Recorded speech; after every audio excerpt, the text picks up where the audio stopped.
Sleeping inside of the Backrooms is a dangerous thing, obviously. Pinhead might attack you while you're trying to doze off, another entity might find where you're hiding, or a level that you're in might literally collapse on top of you. But what happens if you sleep in the Backrooms, but you experience sleep paralysis? Well, I'm going to answer that question with the entity in today's video, Entity Sleep Paralysis Demon. This is a horrific creature, and once we understand more and more about it, it literally just keeps getting worse. I'm not even joking, it's getting worse as I'm making the video. So sit back, relax, or don't, and get ready to hear about some terrifying stuff.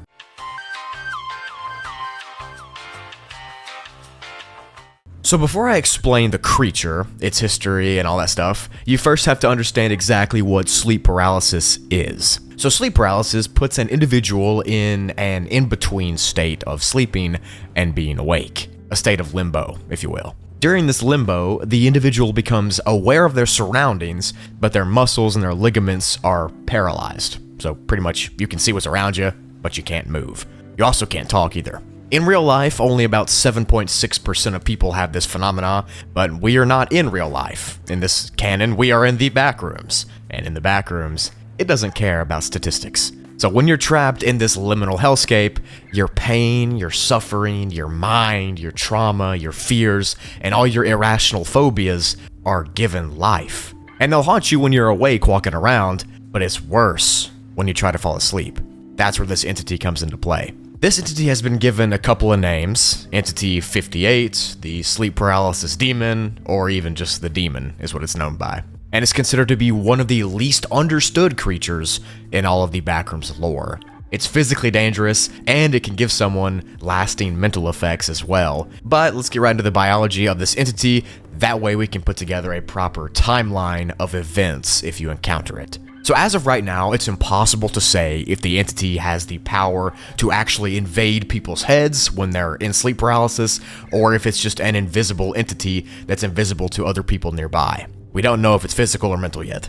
But what we do know is that during an attack from this creature, the bystanders cannot see it and they cannot hear it, but they can see the wounds that the victim receives. So it seems like the victim can see and hear and touch whatever it is. And to be honest, that makes it more terrifying, because even if your friends wanted to help you, they couldn't, because they couldn't see what's attacking. The entity has also been known to take many forms, or shapeshifts, as they've been named, and I'm going to get into all those shapeshifts right now. Shape number 1 is the rarest form, and it is a grotesque embodiment of darkness that hides in your peripheral vision. You really can't fully see it ever, and as it appears, it appears right out of view in the corner of your eye. But if you look over at it, you'll be consumed by the darkness. You gotta keep your eyes open. Now, shapeshift number 2 is just a vague, expansive darkness.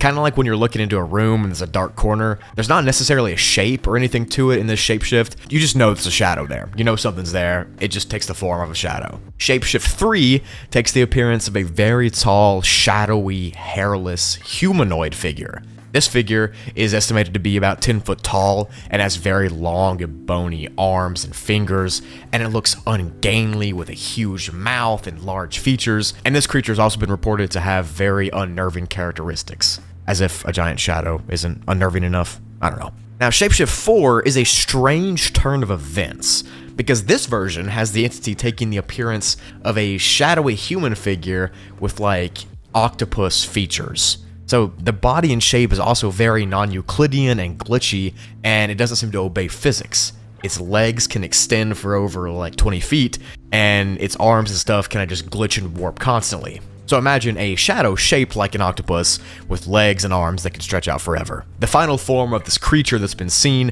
is the most common, and that is Shapeshift 5.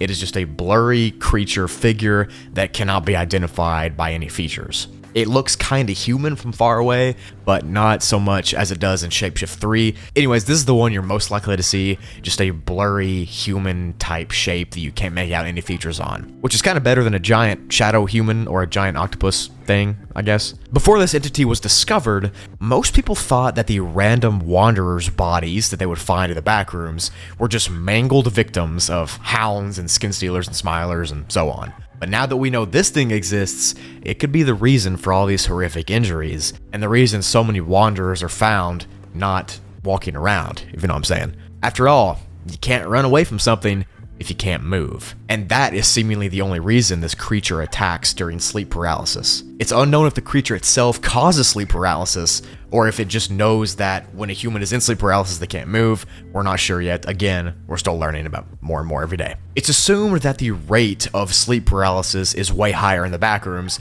due to what I was saying earlier. You know, there's higher trauma, higher isolation, you're by yourself constantly, and you see these weird creatures, you see these weird environments. It makes your head see things. So this entity uses that trauma and isolation as a way to hunt and ultimately consume. But how does it actually work? It's said that the creature targets wanderers who sleep on hard surfaces. So like the ground or a table or like wood or something.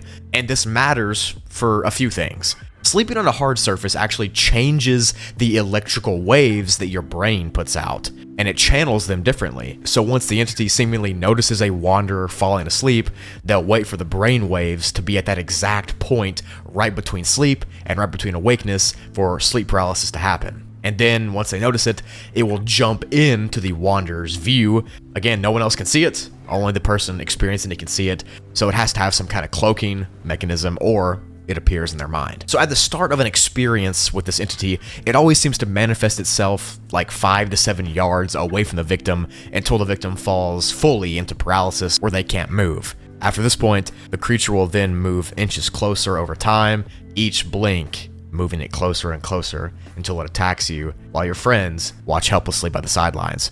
Theories on what this creature actually is range from it being a puppet of a stronger entity to it just being all a dream, and the victims were attacked by an actual entity, not this creature. But the evidence does point towards it being a very powerful entity that has the ability to cloak itself in sleep paralysis, or cloak itself to anyone watching that's not the victim. And it chooses to show its final form to its victim almost as like playing with its food. You know, it kind of shows itself and then knows that the person can't move, and then it goes after him. So if you do fall into sleep paralysis and you end up experiencing this entity, the best way to stay alive is to try to keep eye contact with it, because this will sometimes wake you up. It'll kickstart your adrenaline and you'll wake up. On the other hand, do not ever look away if this entity is in your field of view or anything, because the second you do, or you lose sight of it, it'll move closer and closer until it can attack you.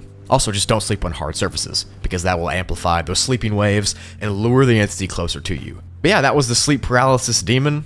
Seems like a pretty cool guy, right? I wonder who'd win in a fight though, the sleep paralysis demon or Pinhead, the creature I made. Let me know in the comments.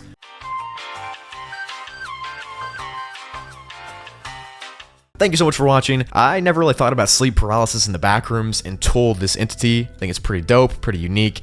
I actually like the concept of that. Pretty cool. Maybe that should be expanded on. Anyways, this was awesome. Love you and appreciate you. Check out all my links below, all my channels, all my Twitter and Discord, whatever you want down there. Leave a comment telling me what you want me to do next, and I will see you all in the next video. Peace and love.